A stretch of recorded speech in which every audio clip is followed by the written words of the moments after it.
다주택자분들이 많이 보시니까요. 아, 그렇군요. 네. 여전하군요, 불행이. 여전합니다. 예. 변하지 않습니다. 좀 변해야 되는데. 약간 적폐 느낌. 그렇죠. 아, 좋습니다. 네, 적폐 다주택자분들이시라서 작년하고 올해 상반기도 굉장히 좀 힘들게 역전세 때문에 아, 그럼요. 금리 때문에 그럼요. 또 안 팔려서 갈아타기가 안 돼서 내게 안 팔려서 뭐 이런 여러 가지 문제들 때문에 좀 많이 힘들어 했었거든요. 대표님은 부동산의 관점에서 좀 투자, 포트폴리오 관점에서 좀 어떠셨나요? 안 힘드셨나요? 솔직히 말씀드리면 힘들지는 않았습니다. 예, 이게 또 자랑이 되면 안 되고 네. 여러분들께 도움이 되실 수 있는 측면에서 말씀을 드리자면 네. 저는 부동산 투자에만 올인하지는 않아요. 물론 부동산 투자를 가장 오래 했긴 했는데요. 네. 이게 뭐 풀레버리지를 사용한다고 해서 부동산에만 모두 제 자금을 넣는 것은 아니거든요. 특히나 저는 역전세 이런 게 좀 영향이 없도록 이미 매입하고 매입가가 전세가보다 낮게 대부분 세팅이 되어 있어요. 아, 그렇습니까? 예. 그래서 일단 역전세 이슈는 거의 저에게는 없었고요.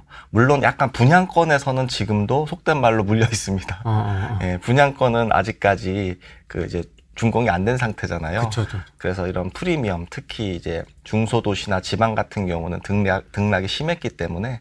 근데 사실 그것도 그냥 완공될 때까지 그냥 잊어버리고 있는 거고요. 다만 이제 제가 좀 이런 채권 투자랑 같이 병행을 하다 보니까 좀 뭐 이런 많은 분들이 부동산 쪽에만 올인했던 분들보다는 네. 좀 편안한 마음으로 투자를 하고 있습니다. 아, 그러면 투자는 주로 하시는 게 부동산과 채권 맞습니다. 비중이 어느 정도 되세요? 비중을 제가 이제 쉽게 말씀드려서 돈이 귀해지는 시기냐 흔해지는 시기냐에 따라서 포트를 조정을 하고 있어요. 지금 요즘 같은 경우는 긴축에 가까운 시기거든요. 귀해지는 시기. 맞습니다. 네. 예, 즉 금리가 높아지는 시기예요. 이럴 때는 부동산 자산을 채권으로 좀 많이 포트폴리오를 이전하는 그런 식의 방법을 쓰고 있고 약 한 절반 정도씩 되는 것 같아요. 그럼 채권 비중이 굉장히 높은 편. 그렇죠. 이제 저를 잘 모르시는 분들은 이제 저 달천이라고 하면 주로 경매 투자만 하고는 줄 알고 계시는 분들이 계시더라고요. 근데 그렇지는 않고 이게 사실 경매라는 툴 자체가 싸게 사는 것도 있지만은 그 목적 자체는 채권 회수거든요. 그렇게 하다 보니까 또 이쪽 일을 하게 돼서 좀 밸런스를 맞춰 나가고 있습니다. 그럼 조금만 더 자세하게 풀어주시면 좋을 것 같습니다. 채권 투자에 대해서. 아, 그래요? 네. 지금 일요일에 모이셨는데 이렇게 일단 말씀을 드려볼까요? 네. 이게 뭐 어려운 건 아니고요. 네. 우리가 이제 부동산 투자를 하는 이유는 크게 두 가지라고 저는 생각을 해요. 첫 번째로는 이제 자본이득이죠. 캐피탈 게인. 네. 즉 시세 차익을 보고 하는 거고. 두 번째로는 이제 월세 수입을 받기 위해서. 현금 흐름. 크게 두 가지거든요. 네. 근데 이제 월세 흐름용 부동산은 일반적으로 정해져 있습니다. 아파트로는 수익률이 잘 나오지 않죠. 네. 예, 마이너스 수익률이 나는 경우도 많고요. 맞습니다. 그럼 뻔한 거죠. 뭐 상가, 뭐 꼬마 건물, 지식산업센터 이런 아이들이 될 텐데 이런 애들은 어떨까요? 이런 금리 상승기에는 레버리지를 활용할 수밖에 없겠죠. 부동산은 고가이자니까. 네. 그러면은 이자 비용이 늘어날 거란 말이에요. 그럼 웬만큼 월세를 받아서는 남는 게 없거나 미미한 수준이 확률이 높아요. 그래서 수익률이 일반적으로 나오지 않는다는 뜻이죠. 네. 그럼 이럴 때 대부분은 멈춰 있거나 투자를 미루거나 이렇게 하시는데 네. 채권 투자는 뭐냐면 월세가 나오는 것처럼 쉽게 얘기해서 뭐 어떤 회사, 개인, 기관 이런데 법인 같은 돈을 빌려주는 거예요. 그래서 그 돈을 대한 이자를 수취하는 그런 개념인데 보통 상가 수익률을 뭐 한 5에서 8% 사이께 정도 보고 입찰을 한다고 하면 채권 투자는 기본이 12%에서 한 18% 사이쯤 돼요. 상당히 높은 편이죠. 근데 사실 단순 금리 차도 있지만 또 부동산을 이런 임대하면서 안는 리스크들, 뭐 대표적인 게 공실 리스크, 이런 월세가 잘 안 들어오는 리스크, 또 공실 중에는 관리비까지 막 맞잖아요. 네. 이런 것들까지 하면 실질 수익률 차이는 더 크게 벌어집니다. 그래서 이제 저는 것들 이제 밸런스를 맞추고 있죠. 그러면 담보를 잡고 돈을 빌려주는 거. 물론입니다. 이죠? 항상 담보는 기본이죠. 저희가 쉽게 말씀드려서 은행 가서 대출 받잖아요. 또 비슷하다고 생각하시면 돼요. 채무자에 좀 길들여져 계신데 저도 마찬가지고요. 엄청난 채무자일 거잖아요. 되게 많은 다중채무. 다중채무를 대부분 지고 있지 않습니까? 특히 투자자들은 엄청 뭐 정말 뼈대만 내 거고. 맞습니다. 다 이제 그렇게 돼 있는데 네.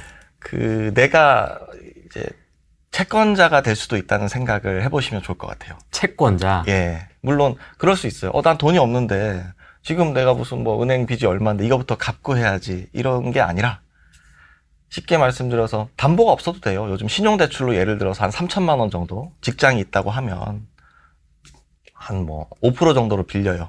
뭐 6%가 됐던. 그리고 나서 아까 말씀드린 한 12%에서 18%, 한 12%하고 그냥 칠게요. 그럼 6%에 빌려서 12%의 수익을 얻게 되면 나는 아무것도 하지 않고 그 마진. 6%를 얻게 되는 거죠. 이거를 이제 은행에서 하는 걸 예대 마진이라고 하잖아요. 맞습니다. 예. 이런 것들을 개인들도 할 수 있다. 이 말입니다. 개인도. 네네, 그렇습니다. 뭔가 이렇게 법인을 세워야 되거나. 법인을 세우셔도 되고. 자본력이 막 커요. 아니에요. 그렇지 않아요. 이런 대부분 뭐, 사실 1,000만 원만 있어도, 지자체에 얼마든지 뭐 이런 대부법인을 설립할 수가 있고요. 예, 뭐 개인으로는 이걸 이제 금감원 그 유권 해석을 보면은 업으로 하지 말라고 돼 있어요. 이거를. 근데 업으로 한다는 게 몇 회인지도 좀 모호할 수 있거든요. 그래서 한 2-3건 정도는 법인 없이 뭐 개인으로 이렇게 한 번씩 해보고 나서 결정을 하셔도 좋을 것 같습니다. 아니 근데 사람들이 짱구가 아닌데 네네. 그냥 일반 은행이나 네. 뭐 새마을금고도 있고 한데 네네. 굳이 막 그런 고금리로 왜냐면 예대마진이 그렇게 크다는 건 그 사람들이 좀 더 고금리로 빌린다는 소리 아닙니까? 그렇죠. 자, 이렇게 생각을 해보시면 좋을 것 같아요. 갑자기 이게 돈이라는 게 우리가 계획적으로 뭐 3개월 후, 5개월 후, 1년 뒤에 뭐 역전세를 맞을 것 같아. 이래서 미리 뭐 이렇게 돈을 구하는 경우는 드물잖아요. 갑자기 어떤 급전이 필요하다거나 이런 경우도 많이 있고요. 또 돈이 당연히 나올 줄 알았는데 안 나오는 경우라든지, 그러니까 사정 변경이 생각보다 우리가 예측하지 못한 돈으로 인한 문제들이 생각보다 많이 일어나는 것 같아요. 그렇죠. 예. 팍팍 튀어나오죠. 맞죠. 갑자기. 그리고 뭐 제도권 금융 같은 경우는 아무래도 요구하는 서류들도 많고, 뭐 DTI, DSR 같은 또 정부 규제도 있고 하다 보니까 오히려 더 고소득자분들이 이런 걸 많이 더 활용하시는 편이에요. 예, 간편하거든요.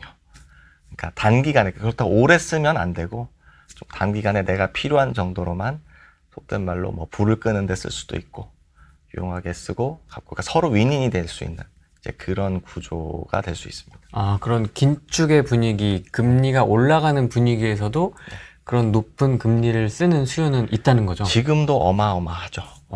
생각보다 많아요. 근데 이제 문제는 그런 수요들에 대해서 무조건 자금이 나가는 거는, 그거는 이제 엔젤 투자자가 될 수 있겠죠.